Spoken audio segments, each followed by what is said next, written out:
ঈসা আলাইহিস সালাম দাজ্জালকে মারার পরে আরেকটা প্রজাতি বের হবে, এর নাম ইয়াজুজ আর মাজুজ। নাম শুনেছেন? এই যে এই সূরার মধ্যেই আছে, এই সূরা কাহাফের কথা বললাম না, সূরা কাহাফের পিছনের দিকে আছে ইন্না ইয়াজুজ ওয়া মাজুজ মুফসিদুনা ফিল আরদ। যুলকারনাইন বাদশার কথা পড়বেন, তিনি এই যে দেয়াল নির্মাণ করে দিয়েছিলেন লোহা এবং তামা দিয়ে, মনে আছে, পড়েছেন? আচ্ছা, এই ইয়াজুজ আর মাজুজ যখন বের হবে পৃথিবীর পানি খেয়ে শেষ করে ফেলে দিবে একেবারে। এর এত বেশি হিংস্র হবে যে এদের সাথে লড়াই করার মতো ক্ষমতা কোনো মানুষেরই থাকবে না। এমনকি ঈসা আলাইহিস সালামেরও নয়। ঈসা আলাইহিস সালাম তুর পাহাড়ে চলে যাবেন মুসলিমদেরকে নিয়ে, তুর পাহাড়ের ভিতরে মুসলিমরা সেখানে লুকিয়ে থাকবে, পৃথিবীর মেসাকার অবস্থা হয়ে যাবে, পৃথিবীর পানি খেয়ে শেষ করে ফেলে দিবে, একদম হিংস্র প্রজাতি। তখন ঈসা আলাইহিস সালাম আল্লাহর কাছে দোয়া করবেন, আল্লাহ এই বিভৎস এই জাতিকে ধ্বংস করো। আল্লাহ রাব্বুল আলামিন তখন ওই ইয়াজুজ আর মাজুজের এই কাঁধে, ঠিক কাঁধের মাঝখানে একটা ভাইরাস জন্ম দিবেন। কি জন্ম দিবেন? ওই যে বলি না মহামারীর ভাইরাস, অমুক ভাইরাস তমুক ভাইরাস, এই ভাইরাস আরও সামনে আছে বাকি এখনো। ওই ভাইরাসে, ওই পোকায়, ওই ব্যাকটেরিয়া বা যেটাই হোক আল্লাহ পাক যাই দিবেন, এতে করে ইয়াজুজ আর মাজুজের পুরো প্রজাতি ধপ ধপ ধপ করে মারা যাবে। মানে এটা ছোঁয়াচে রোগ হবে। কি রোগ হবে? ছোঁয়াচে। ঠিক যেমন আমরা একটু করোনা দেখলাম না, একজন থেকে আরেকজন, একজন থেকে আরেকজন, এরকম জিনিস চলবে আরো বিশ্বে। আর এখনকার নতুন রিসার্চ হচ্ছে ওই সাইবেরিয়া অঞ্চলের যে বরফগুলো আছে না, ওর নিচে এই 1 লাখ বছর, 1.5 লাখ বছর, 2 লাখ বছর আগের ভাইরাসগুলো নতুন করে জায়গা শুরু করেছে এখন। হ্যাঁ, এগুলো বিজ্ঞানীরা বলছেন যে এগুলো আবার কোন দিন জানি পৃথিবীতে আত্মপ্রকাশ করা শুরু হয়। সব কিছুই ঘটবে। বিশ্বটার খুব রহস্য আছে, বিশ্বটার অনেক রহস্য আছে। আল্লাহ পাক এগুলো খেলার ছলে সৃষ্টি করেন নাই, পরীক্ষা। লিয়াবলুয়াকুম আইয়ুকুম আহসানু আমালা, আল্লাহ পাক বলেছেন। এরপরে ইয়াজুজ আর মাজুজের সব প্রজাতি মারা যাবে। নবীজি বলছেন জমিনে কোনো জায়গায় ফাঁকা থাকবে না, সমস্ত জায়গাতেই ওদের দেহ পড়ে থাকবে। আল্লাহু আকবার। এরপরে ঈসা আলাইহিস সালাম আল্লাহকে বলবেন, আল্লাহ জমিনটাকে পবিত্র করে দাও। আল্লাহ পাক কি করবেন জানেন?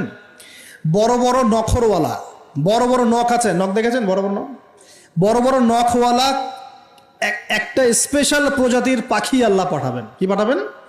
পাখি। এটা কোন পাখি, কি নাম আমরা জানি না। ঠিক এরকম করে এই এক শ্রেণীর পাখি আল্লাহ পাঠাবেন যাদের নখগুলো খুব বড় বড় হবে, বিশাল বিশাল নখ। এই নখগুলো দিয়ে তারা দেহগুলোকে উঠাবে, উঠিয়ে নিয়ে কোথায় যে ফেলে দেবে আল্লাহ ভালো জানেন। সুবহানাল্লাহ, আল্লাহু আকবার। আল্লাহ পাক বিশ্বে কত কি বাকি রেখেছেন এখন। এরপরে আল্লাহ পাক কি করবেন জানেন? আল্লাহ পাক বৃষ্টি বর্ষণ করবেন। এত বেশি বৃষ্টি হবে, এত বৃষ্টি হবে, জমিন ধুয়ে পরিষ্কার হয়ে যাবে।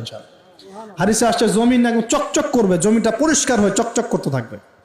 এরপরে কারণ ওই ভাইরাস তো ধুইতে হবে না, ভাইরাসকে ধুয়ে সাফ করতে হবে। তারপরে ঈসা আলাইহিস সালামের সময়ে বলা হচ্ছে, তার সময়ে একটা ডালিম, ডালিম দেখেছেন কিনা? আনার ডালিম, এই ডালিমের যে খোসা হয় না, এই ডালিমের খোসার নিচে একটা পুরো পরিবার আশ্রয় নিতে পারবে। কি বুঝলেন? এত বড় বড় ফল হবে, এত বরকত হবে জমিনের মধ্যে। কখন বরকত হয়? যখন একটা জনপদের অধিবাসীরা আল্লাহর সামনে আত্মসমর্পণ করে, তখন আল্লাহ বরকত দেন। আমরা কি আত্মসমর্পণ করছি? এই জন্যই তো অর্থনৈতিক মন্দা চলছে। এমনি এমনি নাকি? সুদ খাচ্ছেন, দিব্যি ঘুষ খাচ্ছেন, দুর্নীতি করছেন, জেনা করছেন, মানুষের সম্পদ আত্মসাৎ করছেন, মাপে কম দিচ্ছেন, আবার নামাজও পড়ছেন, মাশাআল্লাহ। তো বরকত কোত্থেকে আসবে? তো বরকত কখন আসে? যখন একটা কওম আল্লাহর সামনে সম্পূর্ণ আত্মসমর্পণ করে। একটা ডালিম হবে, এটা রূপকথা নয়, এগুলা গাল গল্প বলছি না। এই প্রতিটা কথা আল্লাহ পাকের ওহী থেকে আসছে, এর একটা কথা মিথ্যা হবে না ইনশাআল্লাহ তাআলা। বিশ্ববাসীরা দেখবে একটা ডালিমের নিচে একটা পরিবার আশ্রয় নিতে পারবে। এত স্পেসিফিকলি বলা হয়েছে হাদিসগুলোতে। নবী সাল্লাল্লাহু আলাইহি ওয়াসাল্লাম বলেছেন যে 10 জন ঘোড়সওয়ার, কয়জন ঘোড়সওয়ার? 10 জন ঘোড়সওয়ার বের হবে ইমাম মাহদির সময়, যারা খোঁজ নিতে যাবে যে দেখি দাজ্জাল বের হয়েছে কিনা। ঘোড়ায় করে খোঁজ নিতে যাবে, দেখি দাজ্জাল বের হয়েছে কিনা। ওই 10, নবীজি বলছেন আমি ওই 10 জনের নামও জানি, ওদের বাবার নামও জানি। সুবহানাল্লাহ। এত স্পেসিফিক জ্ঞান দেয়া হয়েছে আল্লাহর পক্ষ থেকে নবী সাল্লাল্লাহু আলাইহি ওয়াসাল্লামকে। তার হাদিস থেকে বলছি যে ডালিমের নিচে পরিবার আশ্রয় নিতে পারবে। তো অনেকে হয়তো হাসবে, কি বলে একটু উল্টা পাল্টা কথা, তাই না? নাস্তিকরা মনে করতে পারে যে হাসবে, আরে হাহারি এক দিয়ে রেখে দেবে। এখন মানুষ ফেসবুকের মতো চিন্তা করে, ফেসবুকের মতো হাসে, ফেসবুকের মতো কাঁদে। মানুষ এখন রোবটিক হয়ে গেছে। ঠিক আছে, আচ্ছা। তো এরপর কি? এরপরে বরকতের এই সময়টা শেষ হয়ে যাবে কখন? যখন মানুষ আবার সেই জেনা, পাপ, শিরিক, কুফর এগুলোতে লিপ্ত হবে। আল্লাহ রাসূল বলছেন এমন একটা মানুষও বাকি থাকবে না, একটা মানুষও না যে খালি লা ইলাহা ইল্লাল্লাহ কালিমাটা পড়তে জানে, এমন একটা মানুষও বাকি থাকবে না। বলেন নাউজুবিল্লাহ। ওরা হবে এই পৃথিবীর সবচেয়ে নিকৃষ্ট মানুষ, ওদের চেয়ে নিকৃষ্ট কোনো মানুষ এই পৃথিবীতে হবে না। এখনো কি এরকম সময় আসে নাই? এখন কি লা ইলাহা ইল্লাল্লাহ আছে না? আছে, হ্যাঁ, হয়তো তার পূর্ণাঙ্গ প্রয়োগটা নাই, কিন্তু কালিমা তো আছে কি না? তখন নবীজি বলছেন এমন একটা যুগ আসবে যে লা ইলাহা ইল্লাল্লাহ বলার মতো একটা মানুষ খুঁজে পাওয়া যাবে না, আর মানুষ রাস্তাঘাটে কুকুরের মতো জেনা করবে। রাস্তাঘাটে কুকুর যেমন সঙ্গম করে না রাস্তাঘাটে, ওই রকম করে মানুষ রাস্তাঘাটে জেনা করবে। ওই সময়ে আল্লাহ রাব্বুল আলামিন পশ্চিম দিক থেকে সূর্য উঠাবেন। কোন দিক থেকে? সূর্য সত্যি সত্যি পশ্চিম দিকে উঠবে। পৃথিবী একদিকে ঘুরছে না এখন, কে জানে আল্লাহ পাক পৃথিবীর ঘূর্ণন থামিয়ে উল্টা দিকে ঘোরাতে পারেন না? অবশ্যই পারেন। আল্লাহ পাকের জন্য এটা খালি বলা, কুন ফায়াকুন, হও হয়ে যাও, ব্যাস।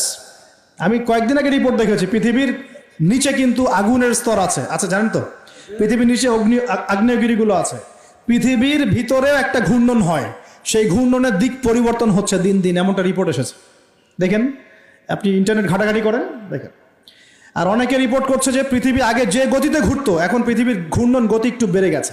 দেখেন রিপোর্ট, দেখেন। ঘূর্ণন গতি বেড়ে যাওয়ার মানে হচ্ছে টাইম দ্রুত পাস করবে। আর শেষ জামানার হাদিস এটাও আছে যে সময় দ্রুত পাস করবে, আছে না? এটা হাদিস আসছে। তো প্রিয় ভাইরা, এই সময়ে মানুষ খারাপ হওয়া শুরু করার পরে এমন খারাপ হবে, আল্লাহর নাম নেওয়ার মতো কোনো মানুষ থাকবে না, আল্লাহ আল্লাহ বলার মতো কোনো মানুষ থাকবে না। তখন পশ্চিম দিক থেকে সূর্য উঠবে।